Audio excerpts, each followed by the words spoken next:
Welcome, Miro. Thanks for being here. Thanks, Maya.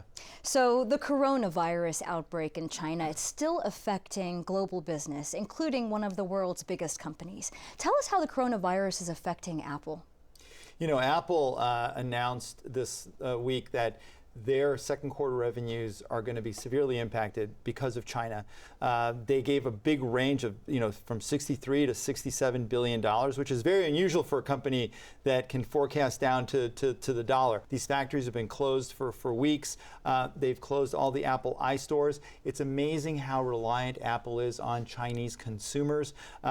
Last week was the first week that some of these stores reopened on a partial schedule because in a lot of this area in China where there's over 250 million people that are under restrictions, they can't travel, they can't leave their homes, no one's going into the stores. Right.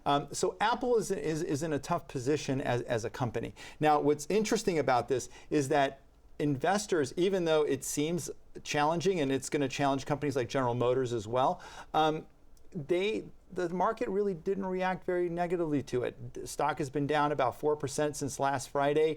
And because Apple is doing so well in so many different areas. As we know right now, the reports are challenging, 75,000 cases as of this week, 2,300 deaths. There's still a 3% mortality rate. So there may be greater repercussions, and that's going to impact not just Apple, but a lot of other companies. It's a wait and see situation. Okay, let's talk about another major brand, Pierone Imports, closing their stores in San Diego. Tell us about that.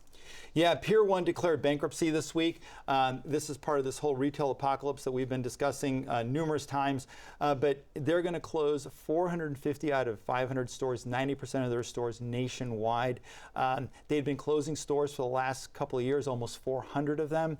Pierone is one of those interesting companies. They're very unique in the home goods area. They have this kind of exotic furniture, rattan furniture that's inspired by designs in Southeast Asia and India. But what they found over the last few years, even though they've remodeled stores, they've done interesting marketing campaigns, is that both the online retailers like Wayfair and Amazon and even traditional retailers like Walmart and Target have really improved their selection of home goods. So their reason for being has been very compromised. In San Diego, they're going to close 4 of 11 stores, so 7 stores will still remain open. So Southern California is actually a fairly good market for Pierone.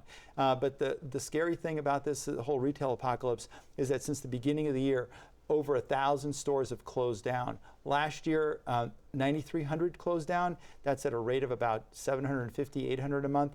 We're already well ahead of that. It's going to be a challenge in 2020.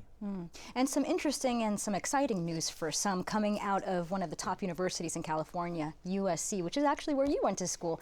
Tell us about this new rule. Well, USC has done something that's very important.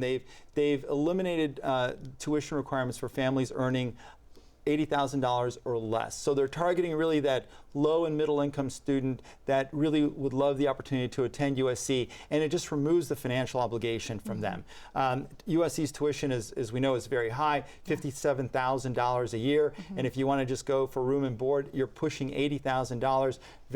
Not a lot of families can afford that, especially low and middle income families. The other thing that USC has done, which Stanford did earlier this year, is that they've eliminated home equity as part of the financial aid calculation. So this really impacts a lot of families. But one interesting thing is these schools, they have very large endowments. Harvard's is over 40 million, Stanford's is close to 28 billion, sorry about that, and USC's is 6 billion.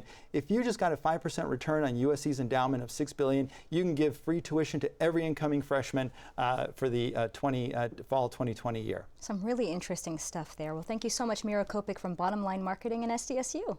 Thanks, Maya.